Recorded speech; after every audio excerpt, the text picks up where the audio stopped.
Ah, mes amis, tel que vous me voyez, vous avez affaire quasiment à un rescapé. Ah, vers les 20h, j'étais affamé comme un tadjik.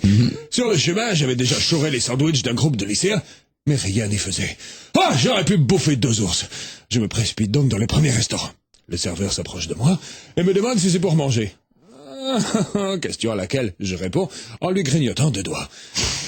Le SAMU s'en va, et enfin je passe à table. Un deuxième serveur arrive, avec des gants en fer. Allez mon Nestor, je vais commencer avec la salade farandole de saison et ses crevettes.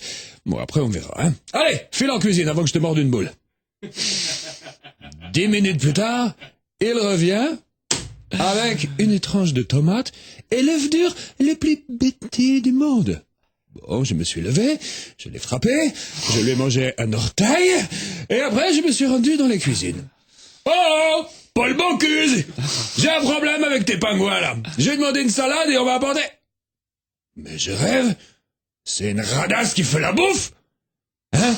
Comment ça, c'est de la nouvelle cuisine? Bon, et ben maintenant tu vas m'écouter la cramière, ou tu me fais un beau vieux steak de la taille d'un âne, ou je t'assomme, je te coupe un mollet et je me débrouille tout seul. Elle a essayé de m'assommer, Christophe, avec un rouleau à pâtisserie. Je lui ai fait une clé au bras et je l'ai bloqué contre le fourneau. C'est bon, tu te calmes, Mamie Nova? Et au bout d'un moment, forcément être si proche d'elle, avec les vapeurs aphrodisiaques de friture qui me remontaient au naseau, moi j'ai eu un petit faible et... Ça te dirait qu'on fasse une petite fricassée d'amour, toi et moi? Elle m'a répondu en m'invitant d'aller exercer des activités physiques chez nos amis les Grecs. J'ai donc bloqué un peu plus son bras, j'ai approché mes lèvres de labrador à son oreille de mouche tsetse, et bien sûr j'ai... Ah, que ça... Ah non, me dis pas que ça n'a pas été joli. C'est pas joli comme tu l'avais prévu.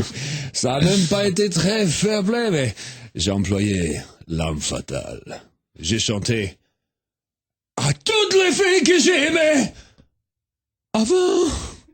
Et là, bien sûr, elle a craqué grave sa race. Elle a bouffé sa toque, le tout en s'enduisant le corps de béchamel. Et elle m'a dit... Vieux tiramisu, rissole-moi le tourne-dos, attendris-moi le civet et fais-moi flamber l'escalope. Bien sûr, j'ai été sensible à sa requête. Je l'ai prise par la main, je l'ai emmenée dans la chambre froide, et entre 2 quartiers de bœuf morts, on a fait le pendant 23 heures, histoire de se réchauffer le cul. Bon, je vous laisse, j'ai toujours pas bouffé dans cette histoire, moi. Allez, je file, au revoir.